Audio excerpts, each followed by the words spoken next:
the Magic Johnson case and the spread of AIDS among heterosexuals. Our special report on the money crunch, how to buy a lot more car for a lot less cash, and a hot new fad, joyriding with a vengeance. This is the CBS Evening News.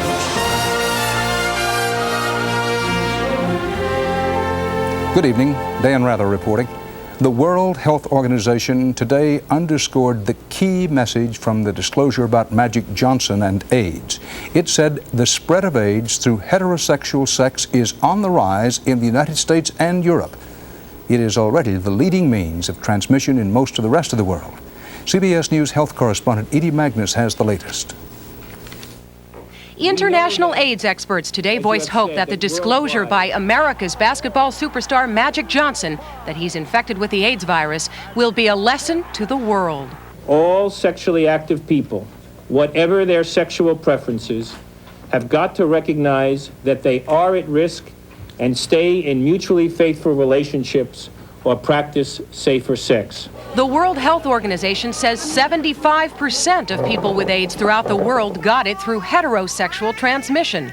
AIDS hotline, may I help you? Now the problems which have plagued third world countries for years are coming home to roost in America, causing fear. The big question is about heterosexual transmission, because the perception has been that this is a disease of gay and bisexual men. While the number of AIDS cases involving heterosexuals in the U.S. is still relatively small, only around 6% of the total, the incidence of heterosexual infection is rising. The sexual partners of gay men and intravenous drug users are now passing on the virus to other sexual partners. The circle of AIDS infection is growing wider. There's kind of a trickle away from those core groups. And this is, in fact, what we see. This is how epidemics of sexually transmitted diseases work. And this is now what we are beginning to see with HIV. With AIDS, experts say it isn't who you are, it's what you do. Magic Johnson, yes! You can't say, what is my risk? I'm a heterosexual person. Well, it depends upon what you do as a heterosexual person.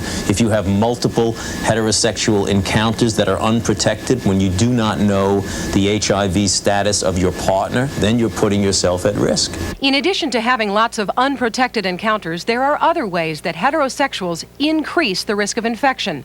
Anal intercourse, sex during menstruation, sex with a partner who has another sexually transmitted disease.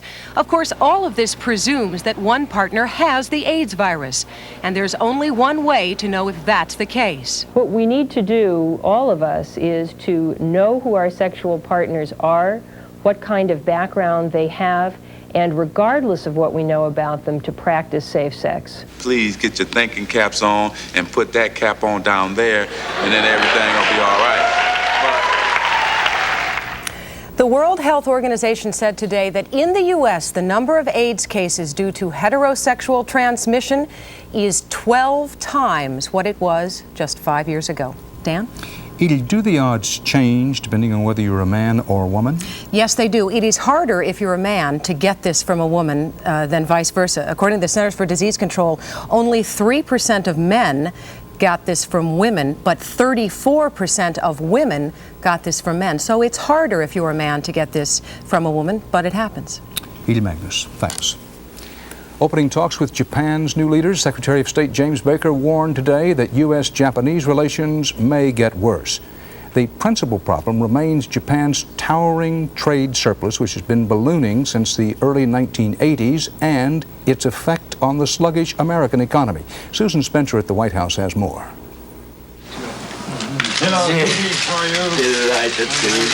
Although still smarting over President Bush's decision to put off his Asia trip, the Japanese were all smiles today, listening politely as Secretary of State Baker pressed them to stop trade practices that are widely viewed as protectionist and unfair. We need an economic relationship with openness on both sides. Otherwise, we will not be able to sustain our political partnership.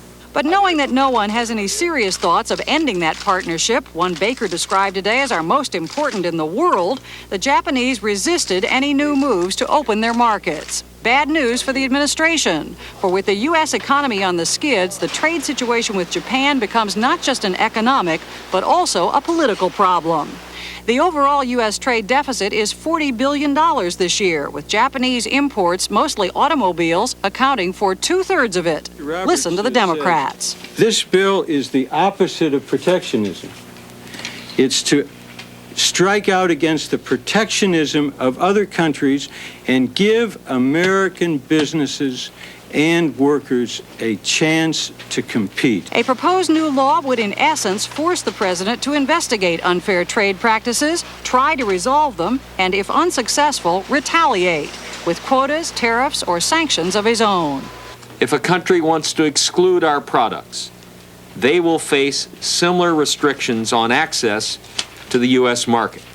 The president opposes any attempts to force retaliation, but today's apparent lack of progress may put more pressure on him to, quote, get tougher on the Japanese. It will also give more political ammo to those who contend that by going to Europe but snubbing Asia, he may well have canceled the wrong trip. Dan? Susan Spencer, thanks.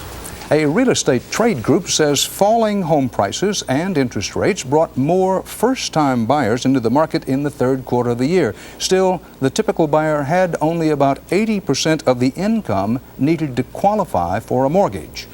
Coming up with the money for a new car is no easier for many Americans, but there is another way to go. It is, in the ungrammatical phrase of the car lots, the nearly new car. Business correspondent Ray Brady has more about that in tonight's special month-long series entry on the economy, the money crunch, making it in America. Sale time in lane number 1, boys. Here we go. Get on and going here. It's the chant of the auctioneer selling nearly new cars, Cadillacs, Lincolns, even some foreign cars. Low-mileage cars being sold to dealers who'll sell them to consumers for as much as a third under new car sticker prices. Sold 20,008, number 12. With just 16,000 miles on it, Marie Bull got a $31,000 car for under $20,000. As far as dollar-wise, I've saved about approximately $12,000. Here's how it works. Manufacturers sell rental companies new cars at low prices. After a few months or a few thousand miles, the rental companies return the cars for new ones. Result? The manufacturers must auction off these low-mileage, hardly used cars to dealers who sell them at low prices to you. Tom Keary's selling Cadillacs at knockdown prices. Here's a car, 1991 sedan DeVille with 18,000 miles on it. This car we can sell you for $19,995. Here's a brand new car, no miles on it. We'll sell you this car for $29,000. The difference is about $9,000 and 18,000 miles. You're getting a new car warranty. Suffering from new car sticker shock? Kick the tires on these nearly news. A brand new 1991 Ford Taurus, $15,000. Nearly new with 6,000 miles on it goes for $11,500. A Buick Skylark, new, no extras, $10,700.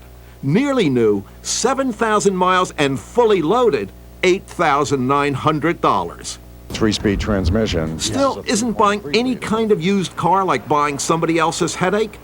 Maybe not. There's a real plus on these cars. You get whatever is left of the new car warranty. And in some cases, that can mean thousands of miles or many months of free service on the cars. And for a fee, you can get an extension of the new car warranty on them. Buyer George DeFore found another advantage to buying nearly new. When you drive the new car out a lot, you automatically lose about $2,000. So you drive it off the lot. Absolutely. Positively, I definitely feel that I beat them out. I have no doubt in my mind. I am very excited about this car. Even if you're not ready to buy a car, remember this story. And when you do go into a showroom, say to the dealer, I don't want to see only your new cars. I want to see your nearly new cars as well. Ray Brady, CBS News, New York. And still ahead on tonight's CBS Evening News, the tiny insect that has farmers cursing and is boosting the cost of your fruits and vegetables. And Eye on America. Tonight, David Duke in why the people in Louisiana who support him do so.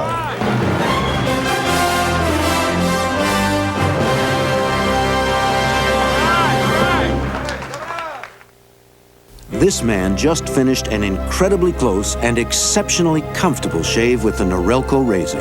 But to see how he got it, we have to go back to when he began to shave, not just above the skin, but below it. Here, our patented lift and cut system lifts the hair so when it's cut, it can actually drop below skin level without the blades even touching your face. Try it, and you'll keep going back to Norelco for a perfect shave. Norelco, we make close comfortable. Here's a sweet idea for breakfast. Try Sunsweet prune juice for a change. It's naturally sweet and delicious. Sunsweet prune juice adds no sugar. It's perfect just the way it is. Remind you of anyone? Not really. Do you have a cold? Yes, I do. Here's 2 cold medicines. This relieves these 3 symptoms, this 9. Choose one. I would use this one. You chose Dristan Cold over Sudafed. Try it. Absolutely. I feel amazingly good. Dristan, the face of relief today. There is a bit of good economic news heading into the holidays, provided you don't raise turkeys for a living. The government said today there is plenty of turkey available for Thanksgiving, and prices should be a little lower than last year. While you might save on the turkey, some of the fixings could cost you a lot more. As Ron Allen reports tonight, America's winter produce is being ruined by a new destroyer, a small pest with a big appetite. In California's Imperial Valley, the fall harvest is a salvage operation this year. Swarms of tiny, voracious poinsettia whiteflies are feasting on farmland that supplies 90% of America's winter produce. It's split. We have a lot of misshapen, pear-sized shapes that'll never reach the market. Don Emanuele saved only 10% of his melon crop. He's losing hundreds of thousands of dollars. After 3 generations of family farming, Emanuele worries the whitefly could wipe out a way of life. This insect is widespread. It attacks just about every crop we grow. It's believed the poinsettia whitefly arrived in the U.S. on plants from Pakistan or Iraq. Magnified 50 times here, the whitefly is so small that 3 can sit on the head of a pin. Untold millions of them are eating everything, and 5 times faster than any other insect. This so-called superbug is impervious to pesticide attacks, and natural predators haven't worked either. It thrives under leafy plants and sucks the life right out of them. Which would you eat? In terms of having something that a grower can go out and do today to reduce the numbers, no, we don't have anything like that. The farmers want the valley declared a federal disaster area. They say the invasion of the whitefly is a calamity in slow motion, ultimately as destructive as any earthquake, fire, or flood. If the devil was to invent an insect, he's done it. Farmer John Vesey says this cauliflower should be standing 2 feet tall. The whitefly's appetite for broccoli is leaving brown fields behind. This should be Thanksgiving broccoli, and it will never be. In supermarkets, prices for melons, broccoli, and other produce are rising fast. Cantaloupe prices from October levels into early November levels had basically doubled at the wholesale level. Meanwhile, some farmers are plowing under fields already devoured by whiteflies. Other growers like Emanuele are hanging on. We're going to fight it to the end. My family depends on it. But a solution could be months or years away. And some say this is already the worst pest infestation in state history. Ron Allen, CBS News, Raleigh, California. Add one more possible factor to the risk of heart attack: being short of stature. A new study finds that men who are 5'7" or shorter have a greater heart attack risk than those who are 6'1" or taller. Researchers speculate that this may be because short men have smaller arteries which could become clogged more easily. Stay here with us now for more CBS News, including a report on the deadly thrills of Britain's newest teenage fad.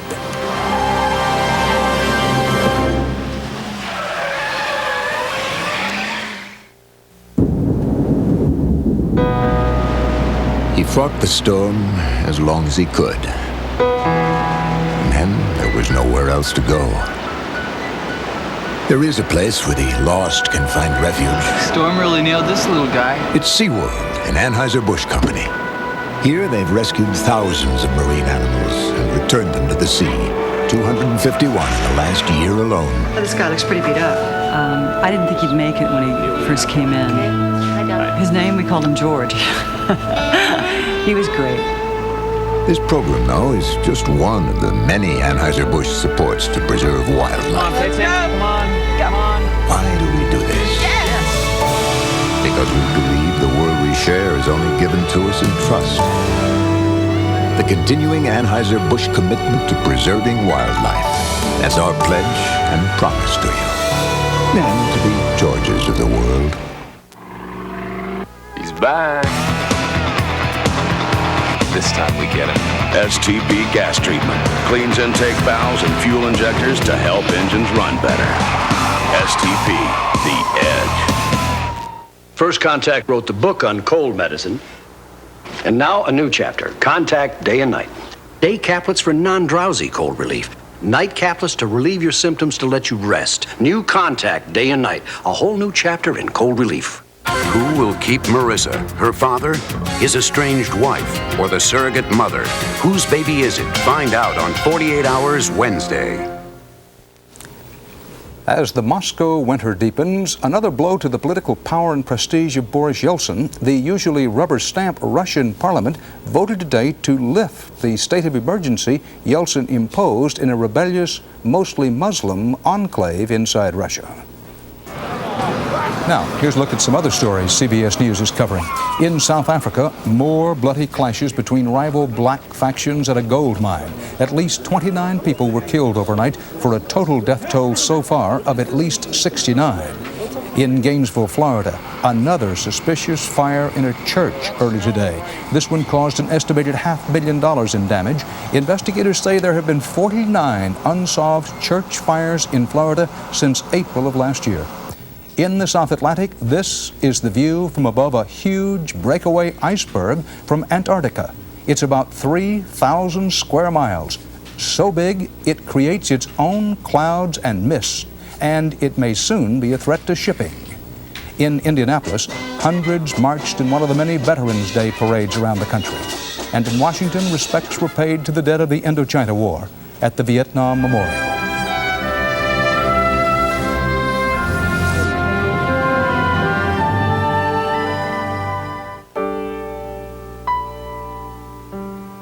It's there in the way an officer smiles, in the way a steward remembers your name, a kindness that comes easily, a genuine warmth, service that is truly a step above. Come, and for a week or so, allow yourself to be absolutely spoiled by the people of Holland America, who've made us the best cruise line in the world. Take some vegetables and presto, salad shooter. Shoot some slices, salad shooter. Point and shoot right into stir fry or casserole. Shoot some shreds, salad shooter. For hash browns or coleslaw. Shoot it fast, shoot it neat, shoot it pretty, salad shooter. Presto salad shooter slicer shredder. Clean up easy, dishwasher safe. Small enough to store anywhere. Great salads and much, much more. Salad shooter. Original, cordless, rechargeable, and now professional salad shooter. Panasonic presents a new breed of smooth operator. The new Smooth Operator rechargeable razor unites the old-fashioned closeness of a warm, wet shave with the convenience and no-nick comfort of an electric. Don't try this with any plugged-in razor. Smooth Operator wet-dry razors from Panasonic. Smoother than you ever thought you'd be. I was dreaming that I woke up, turned on the TV, and my afternoon soap stars were on. And guess what? All this week they are on in the morning on CBS This Morning. It's breakfast for your head.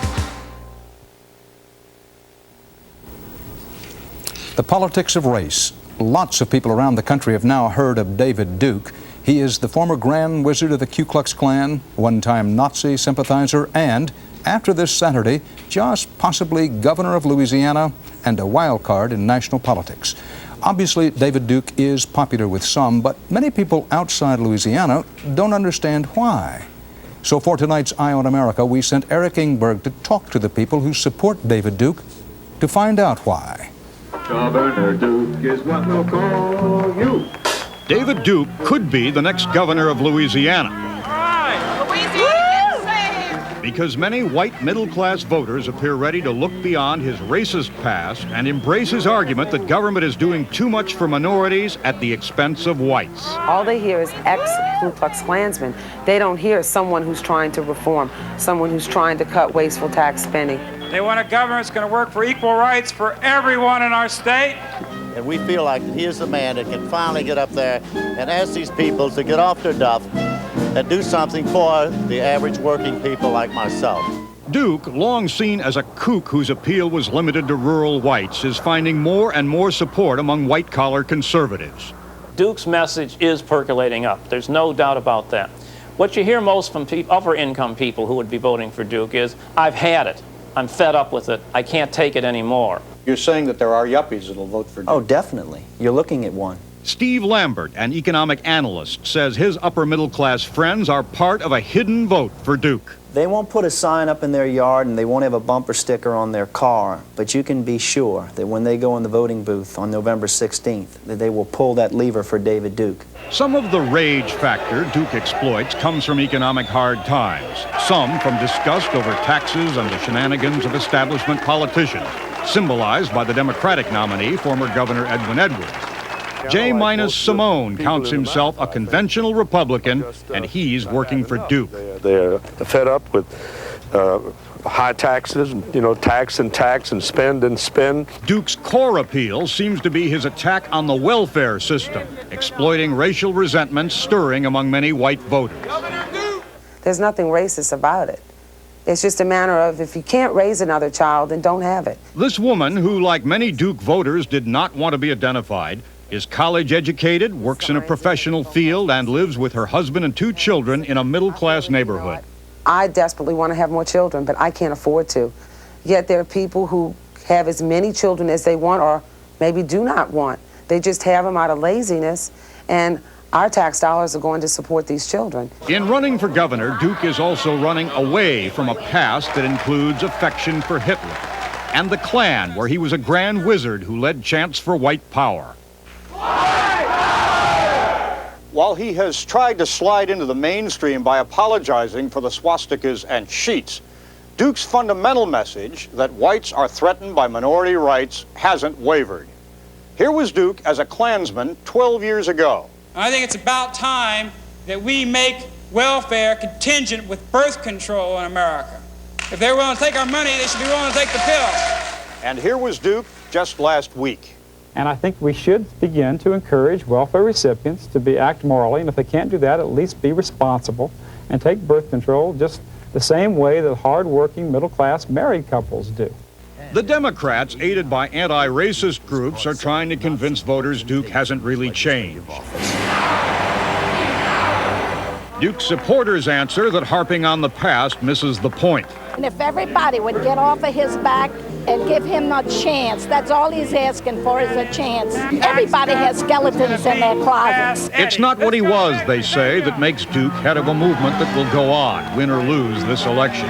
It's a sense of anger among middle-class whites that is real and growing. Eric Engberg, CBS News, Metairie, Louisiana. You're going to be our guy. We're aiming high. We're aiming hard. We want to win statewide. Food editor Alan Halfreck talks about saturated fat. You've been reading about saturated fat because you're cooking smarter for your family. Wouldn't you like to know once and for all which type of cooking oil is lowest in saturated fat? Read the back of the Puritan label. Here's olive oil, corn oil, and Puritan oil from Crisco. No oil is lower. It's 94% unsaturated, and like all vegetable oils, it's cholesterol-free. Now here's a tip for making chicken stir-fry. Use skinless white meat chicken. It has less fat, and because Crisco makes Puritan, there's never a heavy oily taste. Just a light taste of your cooking. With Puritan, you can cut down on saturated fat, and your family won't miss it. Trust Crisco because you're cooking for your family. And now look for your free Crisco Quaker Oats Holiday Recipe Booklet.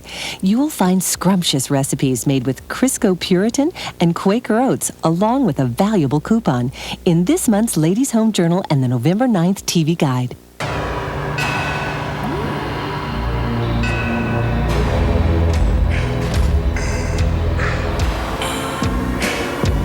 Our competition uses a very sophisticated, state-of-the-art, highly precise device to measure their cars.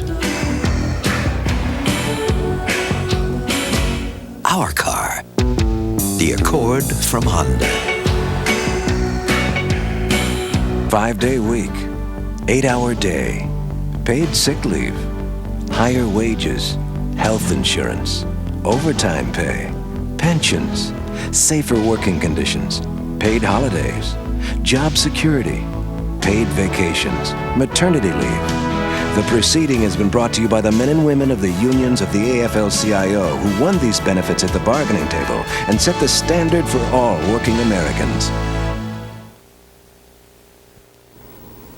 When night falls, the streets of Britain's inner cities become killing zones. The teenage culprits call their pastime joyriding, but for others, it means terror, and for a growing number, injury or death. Peter Van Sant explains.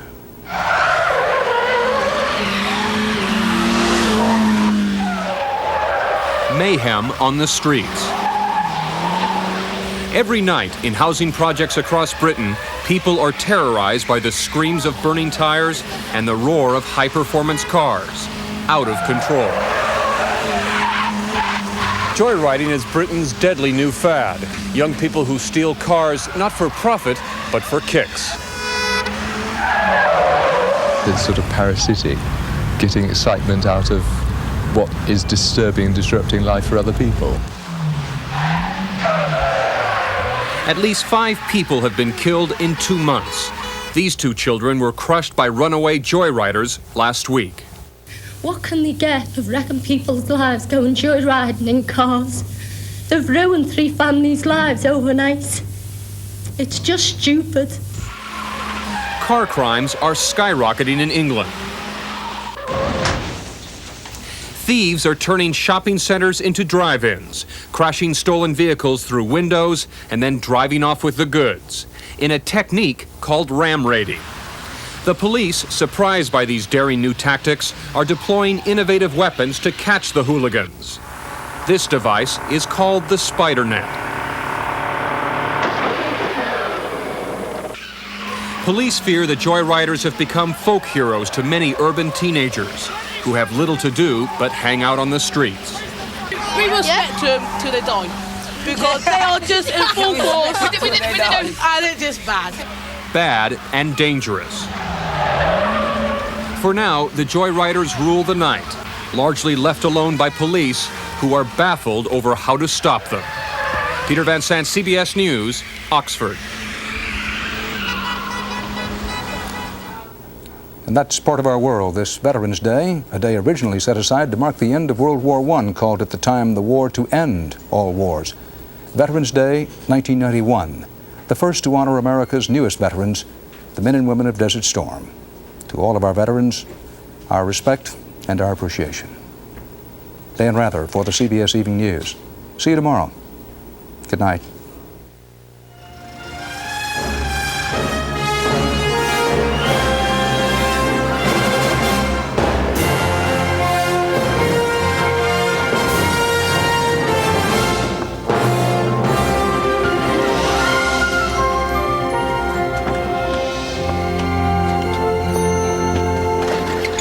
Your worst nightmare. They made a mistake on your credit report. No loans, no credit till it's fixed.